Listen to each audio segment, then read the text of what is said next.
Hello Pisces, Sun, Moon, Rising, and Venus Signs. Kamusta kayo? Sana po'y nasa mabuti kayong kalagayan. Welcome back po sa Star Tarot. At kung bago kayo dito, welcome din po kayo. Please subscribe, like, share my videos, and leave me a comment kung naka-resonate po kayo. Thank you.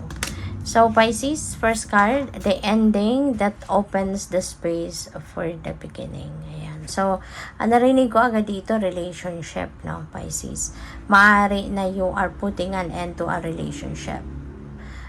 Your relationship na to could be anything, Po pwedeng iba-ibang category yan. Po pwedeng relationship mo with your person, romantic relationship. Po pwede rin na relationship ito in friendship. Po pwedeng mayroon kang kaibigang tatanggalin mo na sa buhay mo.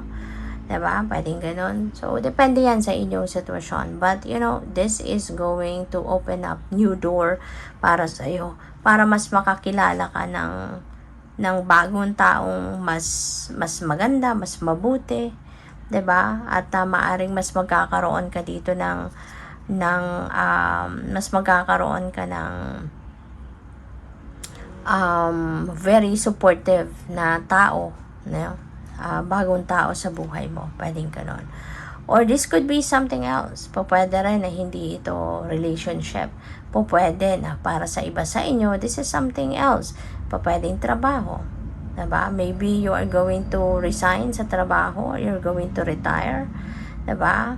Maaaring meron kang mas gagawin na mas mahalaga kaysa doon sa iyong trabaho. Pwedeng mag-open up ka ng sarili mo ng negosyo. Diba? Ikaw na yung maging sarili mong boss. Or pwedeng magre-retire ka na because you want to focus on yourself, you want to focus on your family. Pwedeng ganon. So, it could be anything, but definitely, merong mas maganda at mas masayang buhay na sisimulan kayo dito, from this ending. So, we have, there is one who watches over you. Napakaganda naman ito. And this is your spirit team watching over you. This is God watching over you. This is your guardian angels na laging nagbabantay sa'yo. Naka-assign sa'yo yan na magbantay sa'yo. Kaya maaaring siya yan. Sila yan. Or this could be your loved ones in spirit. Hindi ka nila iniiwanan. Hindi ka nila pinapabayaan. Lagi silang nandiyan dyan watching over you. Or this could be your spirit guides na laging nagbabantay din sa'yo. So, what else? We have the communion of tender souls. Napakaganda naman. So, pwedeng love life ito, maaaring you are meeting your soulmate, your twin flame, your eternal love. Maaaring makikilala mo na siya sa ngayon.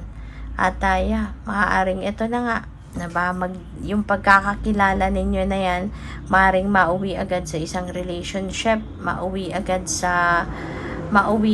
sa kasalan, 'di ba? Sa union in marriage, 'di ba? As in talaga mararamdaman ninyo agad yung strong bond between the two of you. Kaya napakaganda. So, what else? And by the way, maraming salamat for subscribing. And if you haven't subscribed yet, subscribe na kayo. And also, maraming salamat din for not skipping the ads. Malaking bagay yan sa akin. And also, please click the join button sa baba ng video kung gusto ninyo na mag-join kayo sa membership. Okay? Salamat po. So, what else? We have create silence. Okay? Pisces? Kasi baka kailangan mo dito na tranquility. Kailangan mo na ma-experience yung serenity and peace. Kaya, create silence. Okay? Step back. Step back muna sa kung ano man lang yung pinagkakaabalahan. Give yourself time to breathe. Give yourself time to relax. Okay? So, what else? We have embrace friendship. Na nga. So, mayroong bagong friendship talaga kayo na bubuuin. You are going to meet new people sa ngayon and maaring mag-develop yung acquaintance na yan sa isang magandang friendship. Or pwede rin ang iba sa inyo dito, maybe you are going to nurture your friendship. Maaring mas ngayon, sa ngayon, mas aanuhin ninyo mga dati ninyong kaibigan, magbibigay kayo ng mas maraming oras, panahon sa kanila sa ngayon. So, what else? We have offer up gratitude So, this is a beautiful reminder para sa inyo. Mukhang merong paparating, no, ng mga bagong blessings sa buhay ninyo. Kaya pinapaalalahanan kayo ng Divine Universe, na be appreciative and be grateful for everything that you already have in your life. Okay? Anuhin ninyo.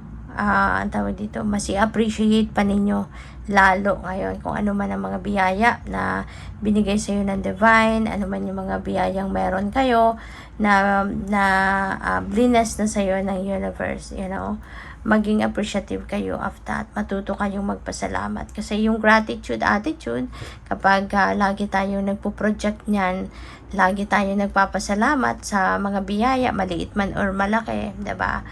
Ako ano man ang binibigay sa atin ng Divine, that is like a key ng mas marami pang pinto, no, of blessings.